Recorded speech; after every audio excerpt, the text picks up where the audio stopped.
यह कहता है जानकार बनिए, सतर्क रहिए।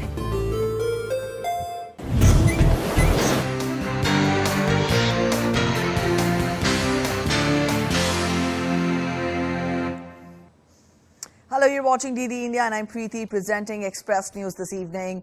India's Ministry of External Affairs has said that no Indian student or family has contacted it in the wake of campus protests in the US and Indian nationals must follow local laws.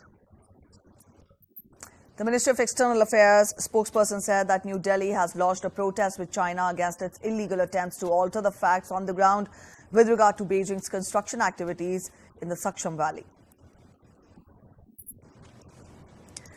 Commenting on the participation of Canada's Prime Minister Justin Trudeau in a public event, India said that his remarks illustrate that political space has been given in the country to separatism, extremism and violence.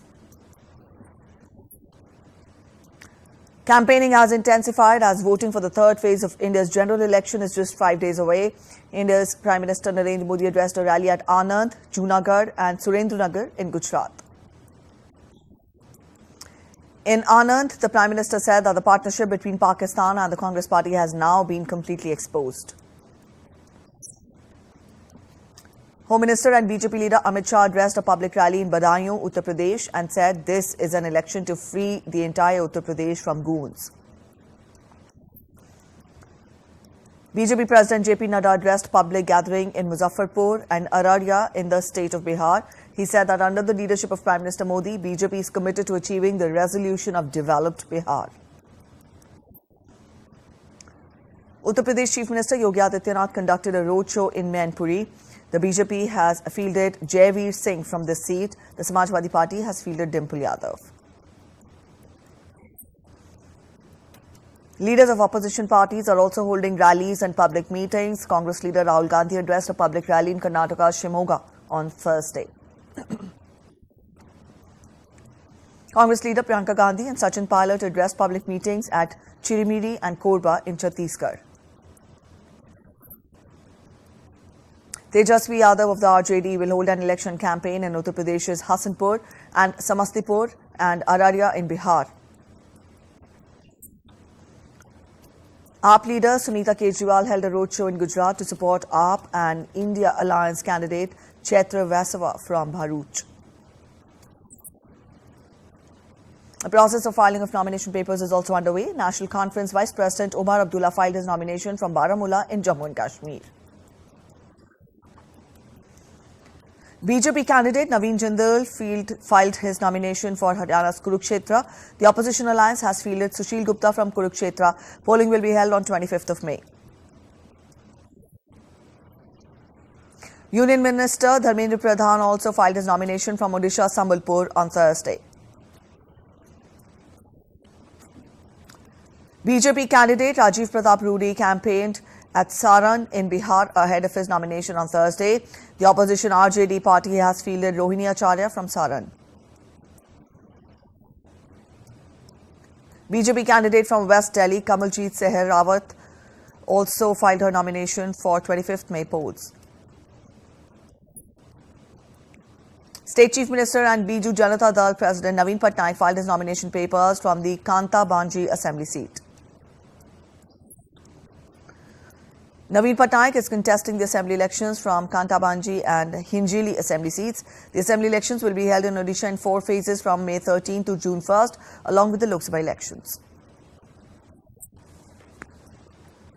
Shiv Sena leader and sitting MP from Kalyan seat, Shrikant Shinde, filed nomination from the Lok Sabha constituency in the presence of Maharashtra Chief Minister and his father Eknath Shinde. Indian markets ended in the green today. The Sensex was up by 128 points to stand at 74,611, while the Nifty was up by 43 points to stand at 22,648. At the close, rupee fell 3 paise to settle at 83.46 against the US dollar. The US Central Bank has held interest rates at a 23-year high amid stubborn cost of living increases. The Federal Reserve on Wednesday kept the benchmark lending rate at 5.25 to 5.5% after a series of economic reports indicated that inflation was easing at a slower pace than estimated. US stocks rallied on Thursday after the Federal Reserve flagged delays to interest rate cuts, while the dollar fell heavily on the yen. The US government will lay out its antitrust case against Alphabet's Google in closing arguments on Thursday, wrapping up a trial in which the online search leader is accused of breaking the law to stay on the top. Global crude oil prices rose on Thursday, rebounding from 3 days of losses that took prices to their lowest since mid-March. Sri Lanka's gross official reserves reached $5 billion as of March 2024, with an increase of about $600 million in the current year. India has said that it looked forward to strengthening its bilateral economic cooperation with Maldives during a discussion between Indian High Commissioner and Maldives Minister of Economic Development and Trade. Microsoft said on Thursday that it will invest $2.2 billion over the next 4 years in Malaysia to expand cloud and artificial intelligence services. U.S. Secretary of State Antony Blinken visited an aid inspection point in Israel during his 7th visit to Israel since October's 7th attack. The U.S. Secretary of State, along with Israeli Defense Minister Yoav Gallant, visited the Kerem Shalom aid crossing and got the first close-up view of the Gaza Strip. Antony Blinken also made a brief stop at Kibbutz Nir Oz in southern Israel, where Hamas terrorists attacked on October 7th, killing dozens of residents and kidnapping others. Blinken went to the heavily damaged home of an American-Israeli family, all of whom, including 5-year-old twins, were killed in the assault. Israeli military released a video on Wednesday showing 8 trucks in southern Israel driving through the Erez crossing point into northern Gaza. Israel reopened the Erez crossing into Gaza on Wednesday following U.S. demands to do more to address the growing humanitarian crisis in the enclave. Reiterating U.S.'s stand on Rafah, the U.S. Secretary of State said that Washington will not support such an offensive. India has once again reiterated its commitment to support a two-state solution where the Palestinian people are able to live freely in an independent country with due regard to the security needs of Israel. Colombia's President Gustavo Petro on Wednesday announced that the South American nation will cut its diplomatic ties with Israel. Israel's Foreign Minister, Israel Katz, condemned Colombia's announcement and accused President Petro of rewarding Hamas. It was a day of contrast for the abortion rights of the women in 2 states of the U.S. Florida's 6-week abortion ban took effect on Wednesday, while Arizona lawmakers repealed a stringent abortion ban. U.S. Vice President Kamala Harris visited Florida on the same day and sought to blame Republican candidate Donald Trump for the same. As campaigning for the U.S. presidential election is well underway, Donald Trump made it to Wisconsin and Michigan on Wednesday for rallies despite the ongoing court cases. U.S. President Joe Biden is off to Delaware on Thursday to talk infrastructure and jobs, and Michigan later this month. Robert F. Kennedy Jr., the nephew of former President John J. Kennedy, is hoping to cause an upset in this year's U.S. presidential election as he is running for the White House. British authorities have started to detain migrants to be sent to Rwanda in the next 9 to 11 weeks. A law to pave the way for sending asylum seekers to Rwanda was approved by Parliament in April, and UK Prime Minister Rishi Sunak wants the first flights to take off in July. The 2024 London Mayor election is being held on 2nd of May to elect the next Mayor of London. It is taking place simultaneously with elections to the London Assembly. Delhi-born Indian candidate Tarun Gulati is also contesting in the London mayoral election. There are 8 other candidates in the fray. The United Kingdom gets its first Sikh court to resolve issues The court will formally open on 1st of June and will deal with cases related to private family matters, community issues of Sikh community in Britain. Irish police dismantled about 200 tents housing asylum seekers in Dublin, tackling what has become a focal point for heated debate around migration. Dozens of Haitian families have found shelter in a Port-au-Prince school turned into a camp as they waited for gang violence to wane. A temporary presidential council has been installed in Haiti with the mission of bringing peace to the country and to call for elections before 2026 when its term expires. In Georgia, thousands gathered outside Parliament waving Georgian and European Union flags for a second night to protest against foreign agents. Georgia's parliament on Wednesday approved the second reading of a bill on foreign agents that has been criticized as Kremlin-inspired.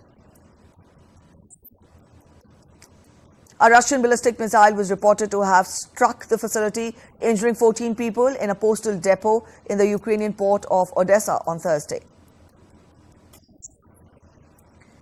Ukrainian artillery servicemen fighting in the country's east said they did not have enough shells to counter Russian attacks as they waited for U.S. military aid to arrive. German Foreign Minister Annalena Baerbock and her Polish counterpart Radoslaw Sikorski met on the country's shared border on Wednesday to celebrate the 20th anniversary of Poland's accession to the EU. Legislators in the Solomon Islands elected the country's former foreign minister, Jerima Menele, as the new prime minister on Thursday. The death toll from an expressway collapse in southern China has risen to 36. The incident caused over 20 vehicles to become trapped and involved a total of 54 people. In Brazil, 10 people died and 21 are missing because of heavy rains this week in the southern part of the country. More than 1,400 people are displaced so far. A local government in Philippines on Tuesday rolled out a mobile shower to help the community beat the heat. Schools in Cambodia started to cut classes down by 2 hours on Thursday as a heat wave produces scorching temperatures in the Southeast Asian nation. UAE experienced rainfall on Thursday across various areas, with officials implementing distance learning for schools and universities while advising businesses to switch to remote work. Greece is all geared up to face summer this year as the nation has dedicated a fund of $2.25 billion, an additional team of firefighters, strategies to combat fires with fire breaks, extra fire truck deployment and many more efforts. Desperate families continue their search for loved ones still missing after devastating floods swept through central Kenya this week, killing at least 48 people. Sri Lanka's Department of Meteorology has issued a heat index advisory for 7 of the country's 9 provinces. In Nepal, the situation of forest fires in the Himalayan nation is getting worse day by day as prolonged dry season continues to ignite wildfires. India too is witnessing rising temperatures in the eastern and southern regions. The weather department has issued warnings for the next 5 days. Indian Weather Department also said that maximum temperatures are likely to hover between 44 degrees centigrade and 47 degrees centigrade.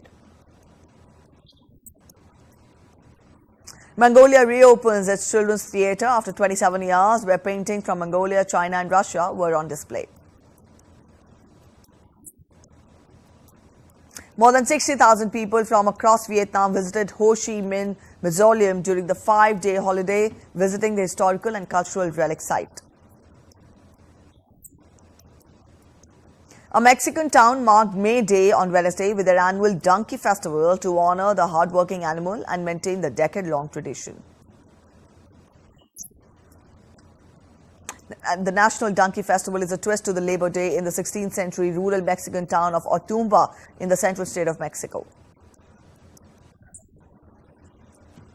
May Day was chosen as a day to commemorate the donkey to pay tribute to the animal's hard work ethic.